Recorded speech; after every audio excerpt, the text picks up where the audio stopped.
Do you feel any resonance when I say you may be hiding because you're not totally clear about what you want to offer? Because it's super common where we have all these delay tactics and wishes that it works out, but we don't really take those next steps because we're not focused. We're not clear about what we want to offer. And we're just hoping something happens. And then also what happens is there's this fear that arises as we get clear, where it's like, okay, I'm narrowing my focus, but then what about all these people that could be clients?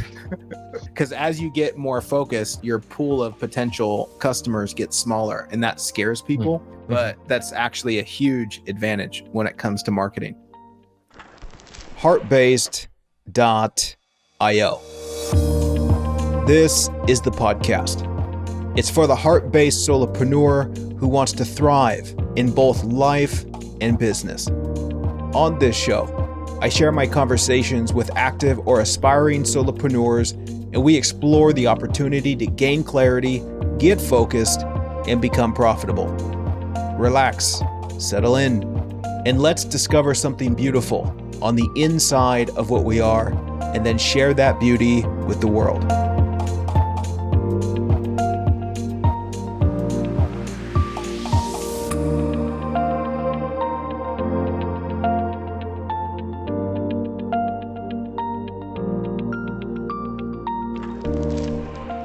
Welcome to the program. My name is Tiger Singleton, the founder of HeartBased.io, where I am playfully helping struggling solopreneurs gain clarity, get focused, and become profitable. And I had this idea of doing a podcast where I talk to my friends and other solopreneurs about how we might just do that, gain some clarity, get focused, and explore what it might take to be profitable.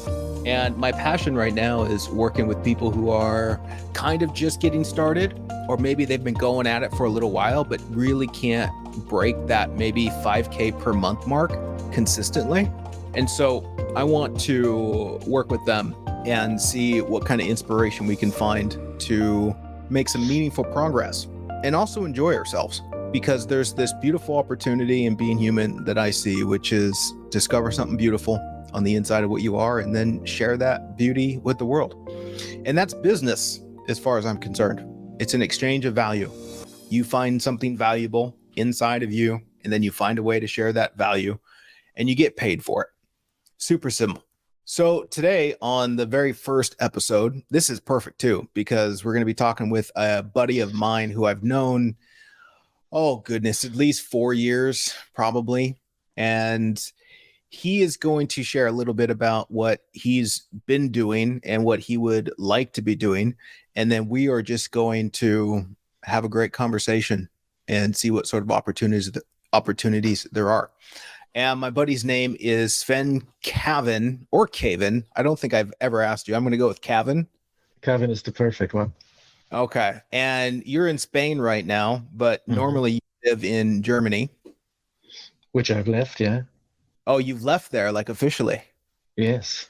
Oh, wait, so you are officially living in Spain now? Yes, I'm exactly. Oh, wow. Beautiful. You're a little bit closer to me then here in Portugal. Indeed. Yes. All right. Sven, why don't you tell people just a little bit about your background and where you are now and what you'd like to do? Yes. And I've left Germany in 1997. And this is for me like the year where the adventure started. It was like a second life started when I left Germany and went abroad. Lived in the UK for 10 years, lived in Scandinavia, in South America. And without, pulling out the CV here, this has been such a nourishing time and really in learning what is good for me, what is less good for me, what do I enjoy, what do I have to do things I enjoy doing, on the way, falling on my nose many times. Welcome to the club. Yeah, exactly. Great teacher at the same time, as long as you get up and you look at it. And so step by step, I moved into a more nomadic life, you could say. Because the last 10 years I just started walking. left the door and just started walking the Cavenus of Europe, through Italy, through Spain, through Germany, Switzerland, Portugal. And the way became sort of a source for everything else I like. And not that I needed to discover on the way what I like, but it rather became a source in a creative process, because it helped me to do those photos which I do, or to write the way I write, and take myself not as seriously as I did in the past, for instance. So yeah, and I would love to, and you can hear the tense I'm actually using, and I would love to bring that what I do rather spontaneously all the time into a more business concept, to really go out and see that there can be a proper exchange of value, and not just as much as I would like, as much as I do it actually as much as I give out my present, my gift to others. And I totally love that. I can feel how the aliveness comes up in me, how I can't stop grinning. My face is just smiling all the time when I do what I love. And I'm looking for a way of, sounds funny this word, but monetizing it, just finding a proper, it also feels better, I believe. It even feels better when people start appreciating it, not just tapping a shoulder, "Oh, well done," or "You're an artist, you're this, you're great." You know, it doesn't bring the milk on the table. That's why I landed here, actually. Nice. And so you're walking, if I read correctly, 22,000 kilometers so far. Yeah, so yeah, That's that's a what it's long about. way, man. It seems like a And long way, and there's still, it was just a step at a time, you know. yeah. And how many times during the year are you going out on these long walks? Yeah, 2 to 3 times a year. Now your interest in creating a business offering, are you solely looking to do that through your venture of writing, or are you also looking to do it with the walking? That's a good question, because one of the struggles I have is to combine the talents, to combine all of this. And, I went into it emotionally many, many times. What would it feel like if I just drop one of the things, like the business world tries to teach you all the time? You got to focus on one in order to make that plane take off. And it just feels like crap. It's like someone is pulling my heart out. And so Oh, I had to recognize this is not a solution for me. I have to be able to do this differently. So, yeah. in order to answer your question, no, I definitely want to do that as well. It gives me a lot, It Yeah. gives me a lot, and I'm able to give other people a lot. And I know what walking does. I love when you say it rips my heart out when I'm Yes. told that I have to let go of something that I find valuable. And there's something important in that though. I mean, because to really have this take off, your chances of success with focus is much higher.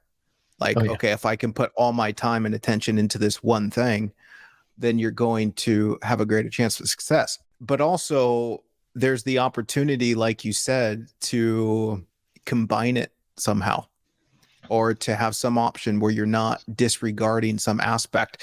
And I think also there is this love that you have for walking, and then you have this love for writing, which is creativity, right? And I would imagine your love is also about the creative process as opposed to just putting pen on paper.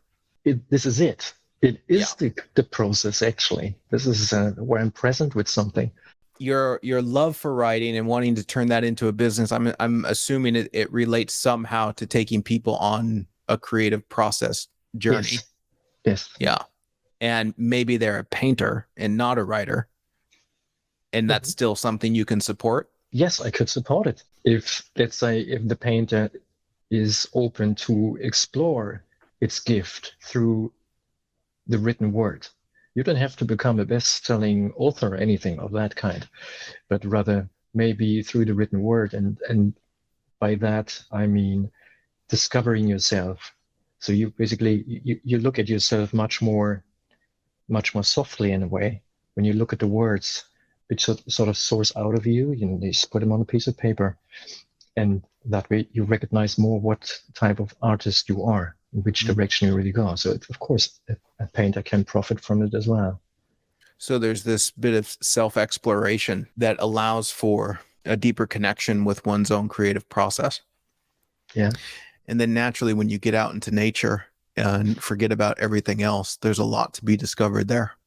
Clearly, there's some sort of opportunity where we can invite people into an experience that includes what, a week, or is it longer than that? It is longer than that. It's in fact, I already created a beautiful product. It goes 21 days, so people have the opportunity to immerse themselves into that day-by-day process of discovering themselves through writing. If they're a writer, wanting to become a writer, wanting to write a book, or exploring other venues of creativity, it is already there. And in 3 weeks, so much can happen. And it's sourced through my own experience of writing a book. Which traps were there on the way? And which ones did I fall? Which did I discover? What did I have to do? What did I do?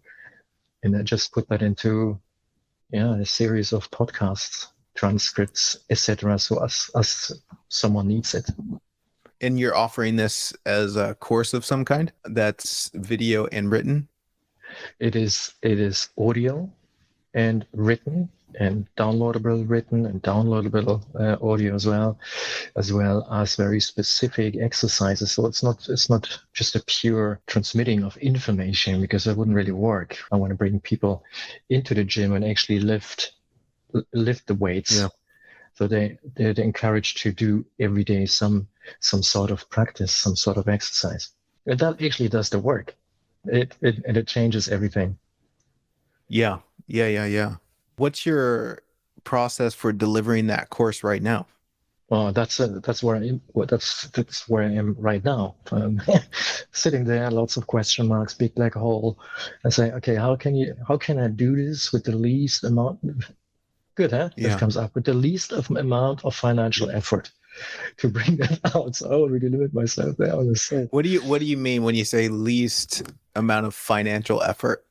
Oh, let's put it this way. I could have used the word effectively, the most effective way of doing it. Yeah. That's what I actually mean by that. And are you selling this course? I'm selling it, yes. And how much do you sell it for? I'm selling it for 249 euro netto. And people can try this thing out for 7 days free.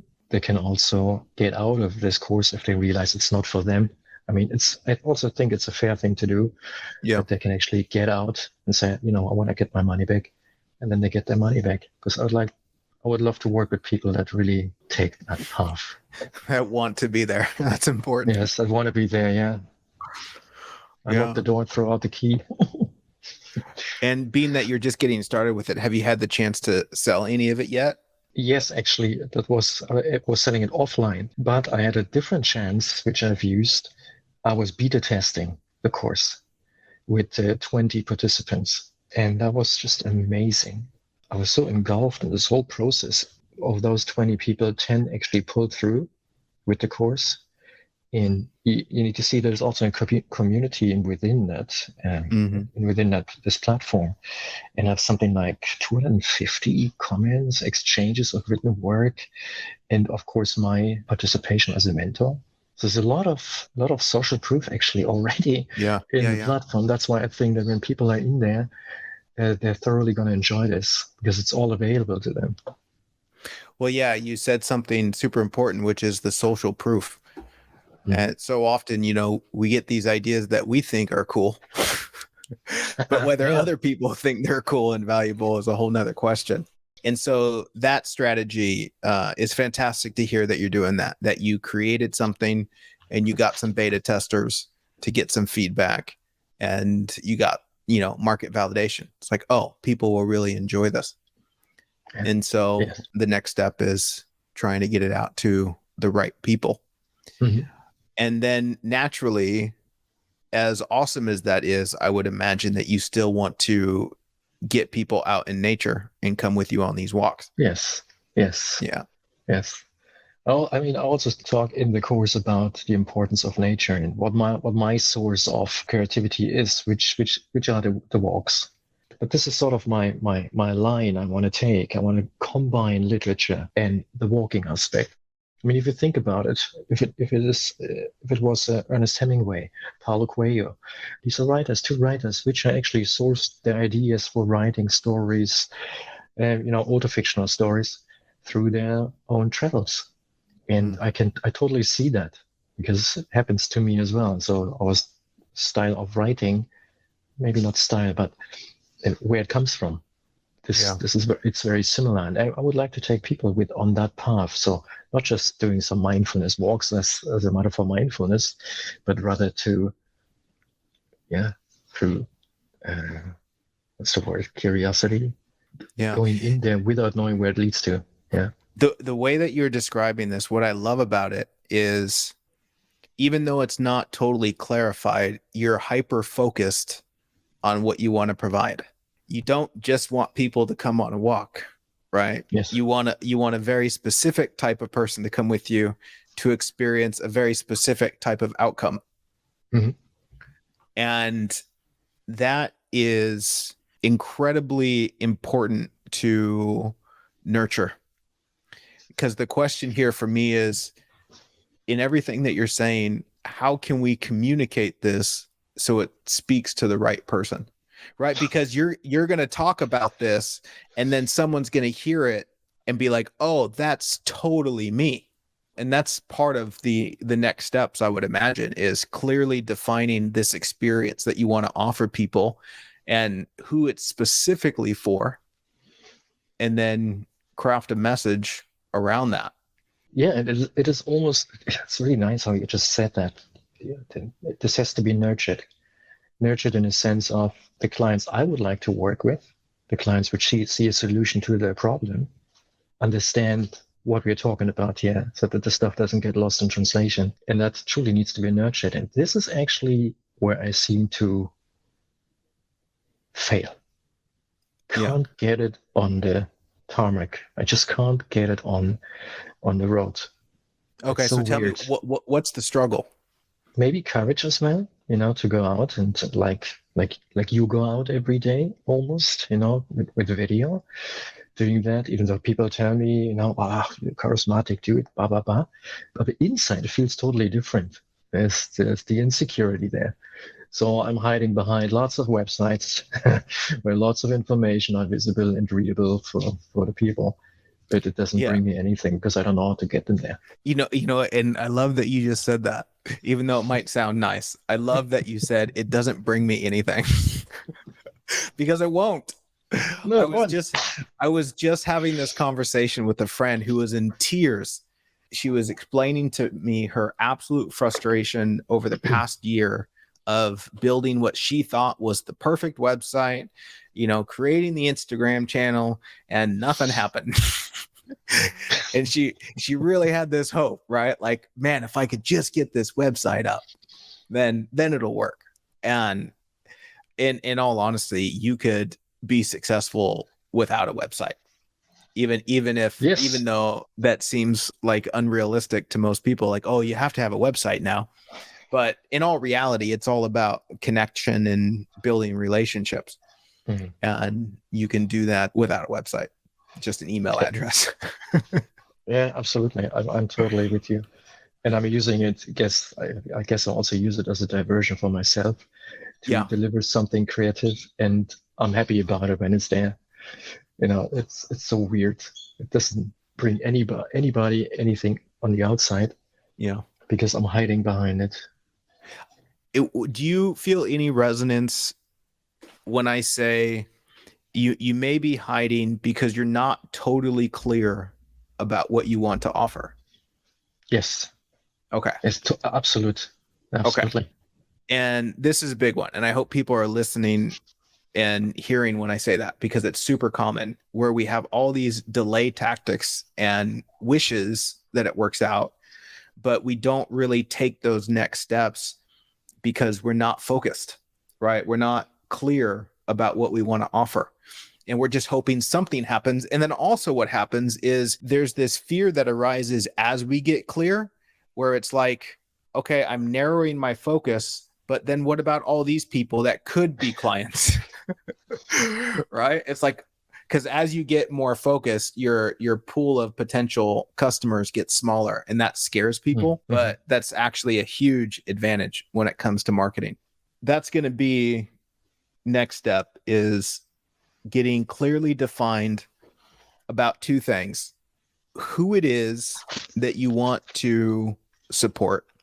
And this is, referred to the ideal client or the client avatar or whatever. Just have a picture in your mind that comes from experience, right? Because you've been on the road with people walking, you know who you enjoy having with you. You've helped people with this writing course, you've gotten feedback, and that really helps you understand a bit more about who it is you want to work with.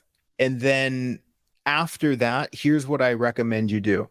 You go on a research quest, which includes getting on Zoom and talking with people that are close to your target audience, and ask them questions about their struggle, and really, really try and understand in their language what it is they're looking to overcome.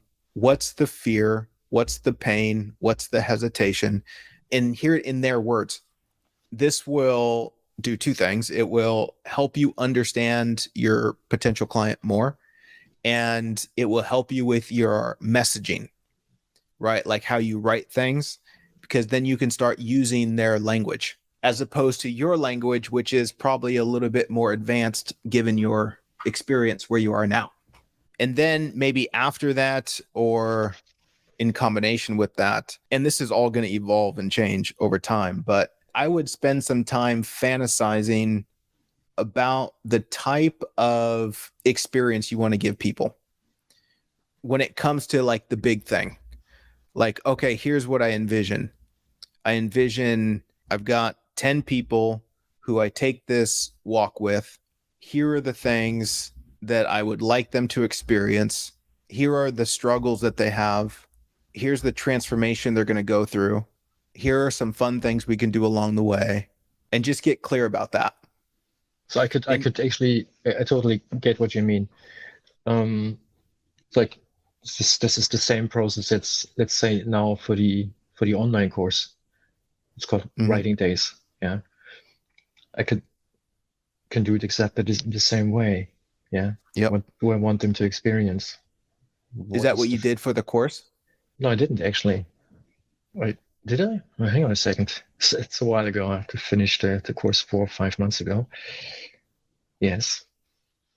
Well, maybe it's just a reflection now, so I can't really that's put my head into it anymore. Yeah. Just not sure if I was thinking about it at the time. But if I was to look at it now, then I want them to not just see that as a transformation of how they look into their way of writing, or what stops them from writing, but to feel it and experience it step by step with every day. I think that's the reason why I did it on a day-by-day basis, really like a workshop. Yeah. But truly thought about it, I didn't. I think it was more because I experienced it this way, and so I just put it one-on-one into practice. But I can still do that. Yeah, I can still look at it. Because here's kind of the flow that I see happening is you've got a 3-step process. You have an online course where the first 7 days are free, essentially, right? Right. Then you have a small paid entry for the full 21 thing. And then you have the big journey, right? Come walk with me. For me, that's just beautiful. It's just beautiful.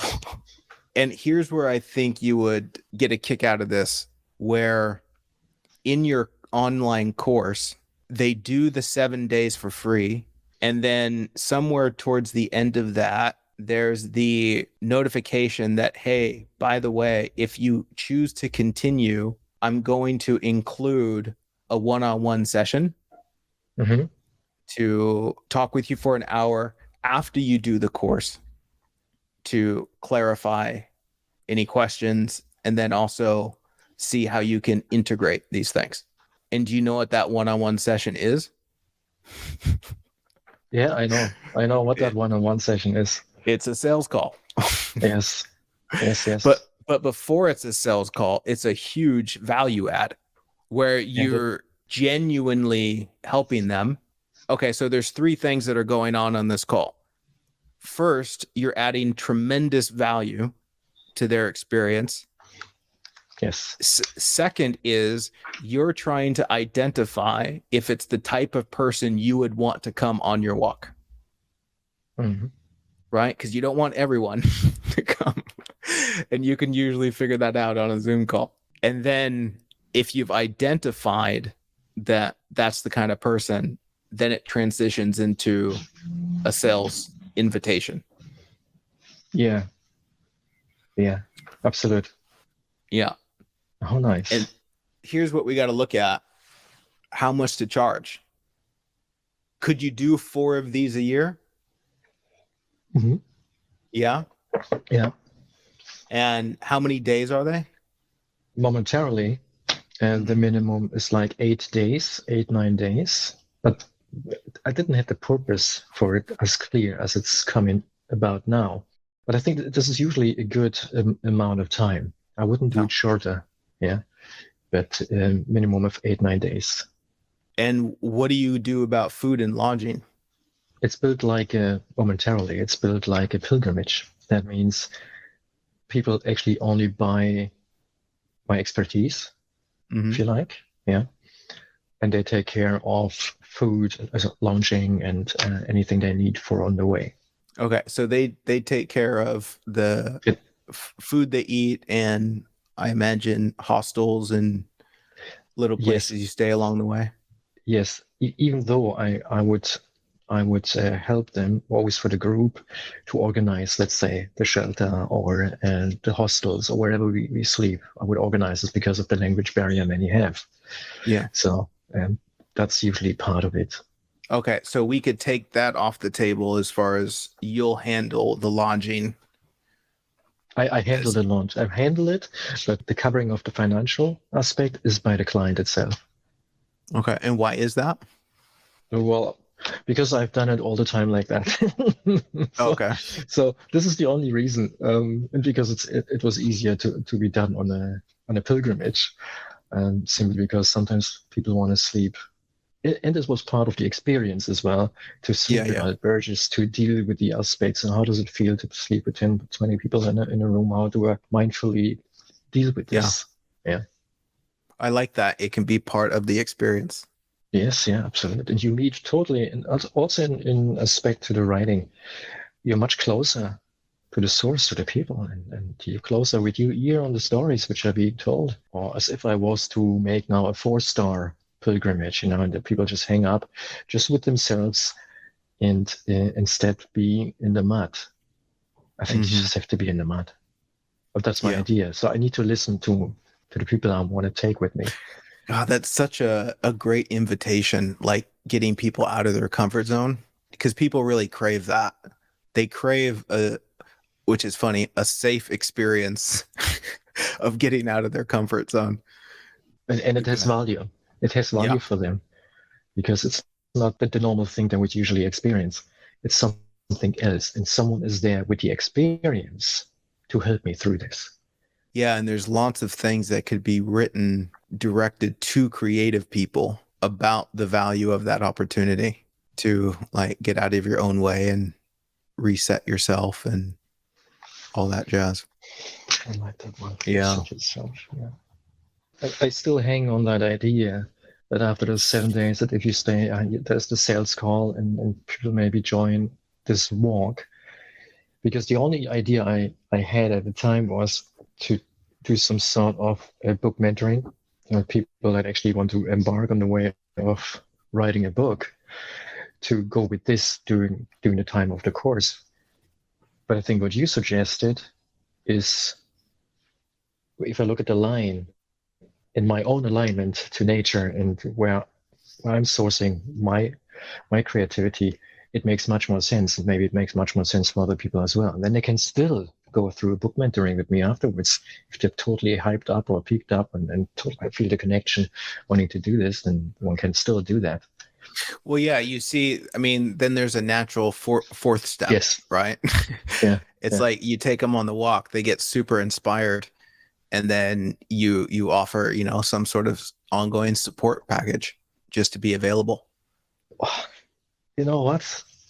This is really overwhelming. You have not how shall I say this? And this is the first call, right? Yeah. It's really true.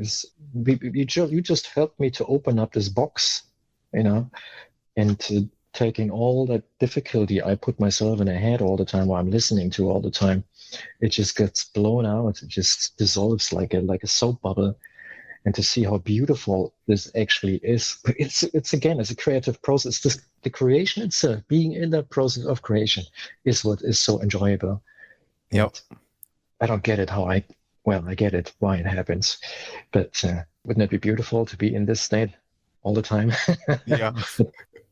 Yes. Yeah. But that's why I do work like this, is because, I mean, as much as I love strategizing about my own business, I love the creative process of it. And so my next step naturally was, I want to help other people get creative about their businesses. Yes. It's like, oh, there's value there. People would really enjoy that. Yes, totally. Yeah. How much are you currently charging for those walks? It's for 8-9 days. It's on around €900. And then, because I actually set it up differently, but I'm going to change that now, apparently. And then when people want to continue a week longer with me, then there is an extra charge. So if someone walks with me the whole way, which is 5 weeks, it's then €2,500. But I've never sold it, so I have no idea if this actually works. Yeah.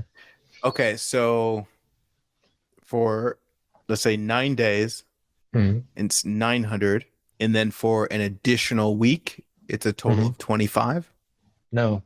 If they were to walk the whole way, which would be over 5 weeks, which would be over 800 kilometers, then it's €2,500.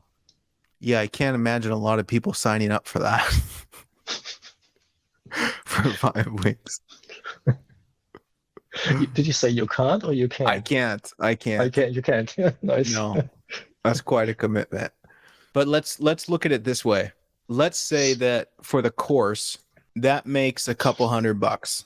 And what I would do is the money I made on the courses would all go back into the business to help me connect with more people. Yeah. So that I can find people to take on these journeys. Mm-hmm. And let's say starting out, you're going to do 4 of these journeys per year. What's your survival annual income?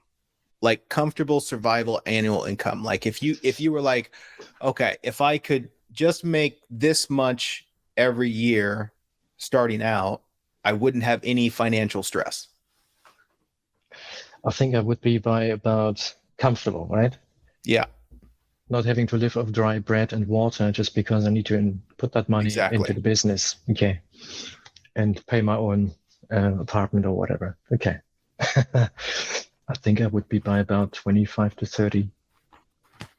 Okay. I'm so glad you said that, because that's a responsible amount, not crazy. Yes. But I know I've lived with less, much less, but it's a struggle, and it pulls you down. And yeah, exactly.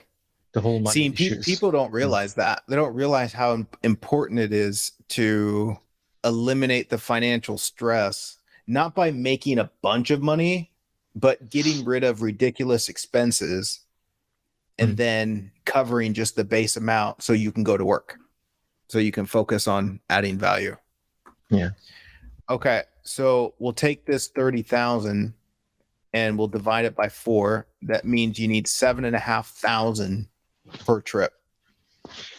Mm-hmm. And again, this is minimum. And you're doing these, say, once a quarter, so once every 3 months. How much is the cost, would you estimate, is food and lodging? I would say we are by about 600 to 700 for 10 days. So let's say about 600 for 8 to 9 days you're in. I just calculated 50 quid. 50 quid a day. To me, it's very easy with 50 quid. You can even have a double room or a single room almost. And then for food, you spend another 20 a day. So which is fine. But let's say conservatively, maybe 60 quid a day. And then you buy 550 to 600. But no extras, right? This is just sleeping and food. Yeah. That puts us at about 2,500 euros for the total experience. And then 25 minus 6, 1,900. I would have a target of 1,900 euros per person. And I would have to find a minimum of 4 people per trip. And I love how low that number is. Thank God.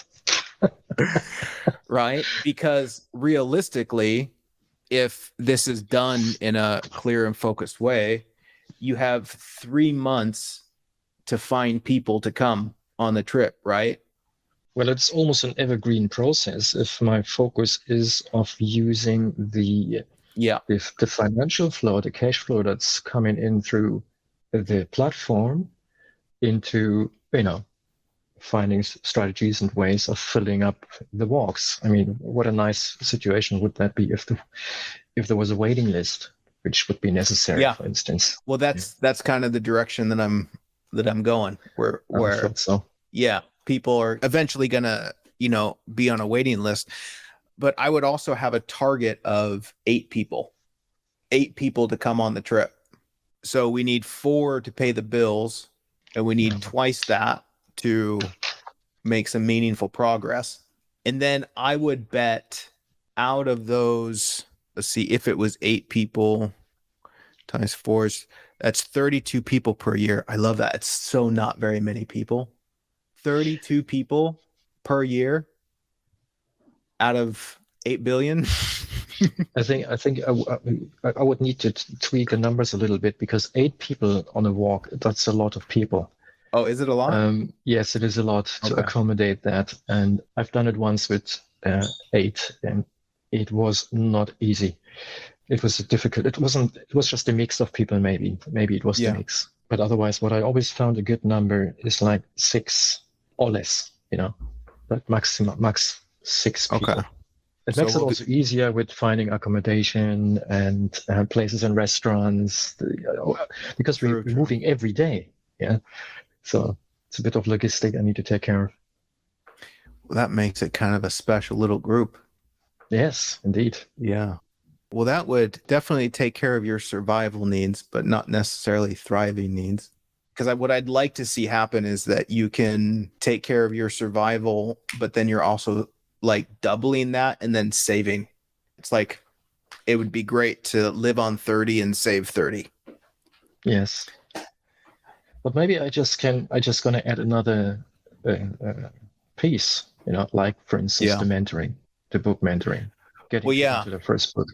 Because that's what I was thinking. If you have, 24 people per year, I would say you could probably get 10 to 20% of them to go into the range of maybe 5,000 to 7,000 for support on a project that they're passionate about, a project that's really important to them, and they could afford it.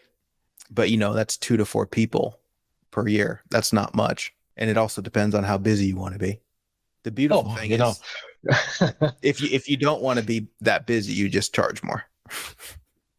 Exactly. So if that's a problem, it's not a problem. Exactly. Yeah. Okay. Well, that's some good clarity and gives you something to focus on. Yes, absolutely. Yeah. Any questions? I think it just moves into, okay, how do I start walking on my 2 feet and do this? This is the how question, which comes then immediately up. Well, one of the things you're probably going to also need to focus on is taking the step of reaching out to talk to people. Yes. To go where creative people are, go where writers are, get involved in either local or online groups. And you go into these things with just a depth of curiosity. about human beings. And the last thing you want to do is go into these environments wanting to sell something. It's really like you have a new focus. It's like, I want to learn about human beings who are passionate about creativity. Yes. Right. Yes. And so yes. you go, and again, this is what I love. It's like the ultimate sales process is really easy if you're just deeply interested in serving one particular type of person. Because you're just constantly learning about that type of person. And what makes sales easy is the other person understands that you understand their dilemma. Easy. Okay, maybe not that easy. There's other things involved, but it's a great start. Yeah. And so that's something that you might want to consider too. It's always a great question to ask, where are my future clients hanging out right now? Yeah, that's a good question. My mind would immediately say, well, they're everywhere. This is, they're just everywhere. Yeah. Where do they hang out? I was, for instance, at an event as a photographer, and I was photographing, and I met a guy, relatively young, and he was filming the event at the same time, and he was watching me how I was working. I was watching him how he was working, and all we saw was that total creative commitment into being present with the audience and photographing and filming them. So this is where the connection happened.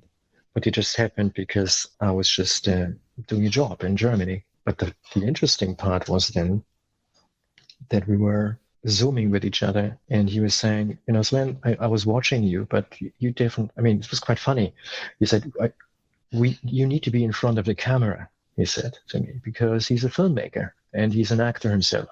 And he said, oh yeah, okay, again, so I need to go in front of the camera, but I feel so nice behind the camera, actually, But he wouldn't let go. He figured out that I walk a lot, and he meant, Sven, you walk a lot, and you're a writer, you're fascinating, blah blah blah. I want to film you when you do your next walk. I said, I don't know when this is going to happen. I said, okay, that doesn't matter. Let's just walk, and I'm going to film you. I'm going to take my 4K camera. I've got everything with me. I want to do this film. He wants to do a film, He wasn't asking, I can help you to reach something. He told me he wants to do this film. And then he asked me, I love your writing. Can you write me a screenplay, a short one? I said, yeah, totally. I can totally do that. So we were exactly in this connection. Where do you find them? I didn't know it. I didn't plan finding him. We just found each other. And now we are collaborating creatively, creating art, and I'm writing for him so they can do their acting, their roles for the acting careers, and I get a movie, which is mad in a way. But it happened so fast. It happened so fast. I can still not believe it. That's actually happening. In September, it's going to be the time. So you made this connection by way of already exploring something you enjoy. Yes. Well, that's the short version. Exactly. Yeah. That's what I heard. Yes. Yeah. This was it. Yeah. This was it. Again, there's this fine line between trying and then just being. If you're deeply engaged in something you enjoy doing, there's a high probability you're going to encounter people you resonate with. And then in those people you will encounter people who are your ideal customer too. And you see, this wasn't the end of the story, actually, because it just got me to it by what you said. Because he was saying, I'm having difficulties writing. I stop myself all the time. And I said, you know what? I think I have something for you. I showed him my website for that course, the writing days. And he immediately jumped onto it. And me, the old one, saying, there's no problem. I create your account. Just go for it. I want to help you. And then the surprising answer was, so he's my target group. Yeah. Yeah. But then the surprising answer was he didn't want to have it as a present, but he wanted to pay for it. Yeah. So it was just round. It was just round. No, it was full circle. That's beautiful. No struggle. I had a difficulty accepting that he wanted to pay for it. This was mad. Yeah. That's awesome. That is awesome. One thing I want to mention too is to have a playful goal of how many people you can talk to every week.